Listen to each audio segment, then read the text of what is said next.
2 недели откако беше објавена, не стивнуваат забелешки за нацрт концепцијата за реформи во гимназиско образование.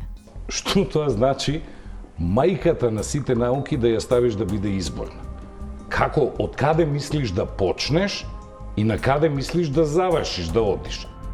Прв пат по отворањето на дебатата, во разговор за 360 степени, со реплика излегува директорката на Бирото за развој на образованието. Откако ги сумиравме нивните барања, добивме еден нереално оптоварен наставен план. Ке останат ли само на хартија критиките на дел од универзитетската фела и професорите од средните училишта? Двата елементарни искази со своите вредности на вистинитост се поставени. Лажно имплицира вистинито. Пред 2 недели, екипата на 360 степени присуствуваше на час по логика во Скопското средно училиште Ѓорги Димитров. Логика е еден од предметите што со новата предлог концепција за гимназиско образование се укинува како посебен предмет и ќе се изучува во рамки на предметот филозофија. А предметот филозофија пак од задолжителен добива статус на изборен предмет. Поставувањето на суштинските прашања во било која наука произлегува од филозофијата. Развојот на науките е некаде засилен 15-тиот, 16-тиот, 17-тиот век наваму. Но тој развој е условен од најголемите филозофи кои што живееле во тој период. Трајчо Серафимовски е еден од вкупно 31 професор по филозофија, етика и логика од гимназии низ земјава кои упатија отворено писмо до владата против новата концепција. Освен јавно, имаа можност и формално да упатат забелешки до предлагачот, Бирото за развој на образованието. Директорката на Бирото, Милка Тримчевска, вели дека веќе се пристигнати забелешките по формалниот канал. И најголем дел се за укинувањето, односно намалувањето на часовите за одредени предмети. Сите тие сметаат дека токму нивниот предмет е тој клучниот, незаменливиот и дека треба да биде задолжителен за сите ученици. Нормално по нивно барање со повеќе часови и продлабочено изучување. Меѓутоа, откако ги сумиравме нивните барања, добивме еден нереално оптоварен наставен план, доколку се земат забелешките и проложат во тој правец, тогаш учениците би требало да имаат 10-11 часови во текот на денот, што е апсолутно преголем товар за нивната возраст, а бројот на предмети би се зголемил над 20, што исто така доведува до преоптовареност. И сега од една страна, наместо да се гради некаков логичен образовен систем, секоја институција си бара простор за од свој аспект гледано, што резултира со еден неефикасен пристап. На прашањето како дошле до заклучокот дека токму овие предмети треба да се укинат, односно од редовни да станат изборни, Тримчевска вели дека е спроведено опсежно истражување во кое учествувале над 7000 ученици и околу 1700 наставници. Тоа не е единствениот документ на кој се базира концепцијата, додаде таа, но не посочи конкретно кои се другите. Она што ја потврдило потребата од реформи и модернизација на образованието, според неа се резултатите од редовните тестирања.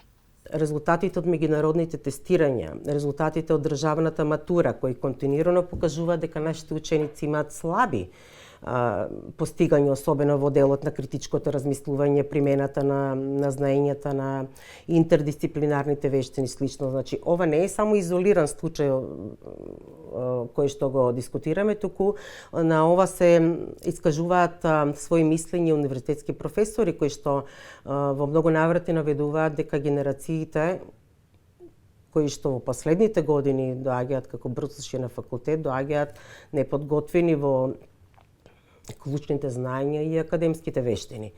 И сите овие фактори зарем не покажуваат потреба од реформи, што би можело да биде поголем показател. Така, но сега доаѓа прашањето зошто тогаш се намалува бројот на часови или се укинуваат предмети кои го поттикнуваат критичкото мислење кај учениците, како логика, етика, филозофија и социологија, да речеме. Нема предмети кои што и теми кои што се укинуваат, тоа е едната работа. Меѓутоа, од друга страна пак се дава можност на персонализирање на програмата на ученикот. Учениците да носат одлуки и претходно реков на 17 години се сосема одговорни и зрели за да можат тие да си го креираат своето образование, затоа што оваа концепција така креирана да во фокусот е ученикот и неговите потреби. Така, пак ќе повторам прашањето, значи мислите дека критичкото мислење ќе се поттикне со намалување на бројот на часови на овие предмети кои би требало да ги дадат резултатите? Критичкото мислење зарем само во овие предмети го согледуваме. Бирото ја објави предлог концепцијата, но не и нејзините автори. Тоа предизвика критики и обвинување од дел од стручната јавност, дека ја кроеле луѓе кои не се експерти за засегнатите области. Универзитетскиот професор Ристо Солунчев својата критика ја изрази преку аналогија која се однесуваше на министерката за образование Весна Јаневска, која е поранешна универзитетска професорка по патологија.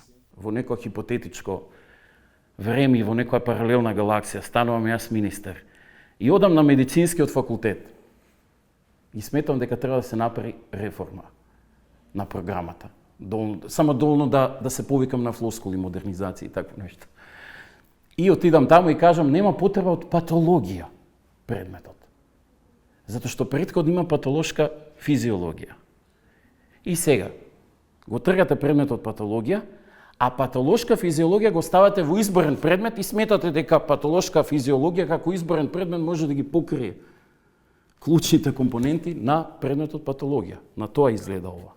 Директорката на Бирото за развој на образованието возвраќа дека концепцијата ја правел стручен кадар, дека биле вклучени повеќе сектори и дека таа не е затворен документ. Сепак не откри имиња. Овој документ не е индивидуален труд, тоа е официјален предлог на институцијата и е ставен на јавна расправа со цел да се добијат предлози, сугестии, забелешки апсолутно од целата јавност, вклучително и од стручната заедница. Така што ниту овој документ е конечен, напротив е многу транспарентен, значи изработена е некоја нацрт верзија, транспарентно е поставено на електронска јавна расправа, но не и само по тој пат. Ние сме отворени за соработка при креирањето на овој документ до конечно донесување, пак имаме сосема доволно време да искреираме документ кој што ќе ги задоволи да речам потребите на ученикот на 21. век. Во моментов предметот филозофија задолжително го изучуваат гимназијалците во 4-та година. Предметот етика е изборен во 2-та и задолжителен во 3-та во општествено-хуманистичко подрачје Б комбинација. Логика е задолжителен предмет во 4-та година во општествено-хуманистичко подрачје А комбинација. Со предложените измени, филозофија би станал изборен предмет во 3-та и 4-та година, а етика и логика не се ниту на една листа предмети. Ниту за почетно, ниту за продлабочено изучување, туку се вметнати како наставна единица во другите предмети. Промени има и кај други предмети, за кои реакции имаше од Институтот за социологија, Сојузот на математичари, Факултетот за ликовна уметност, Друштвото на физичари, Институтот за математика при ПМФ и други.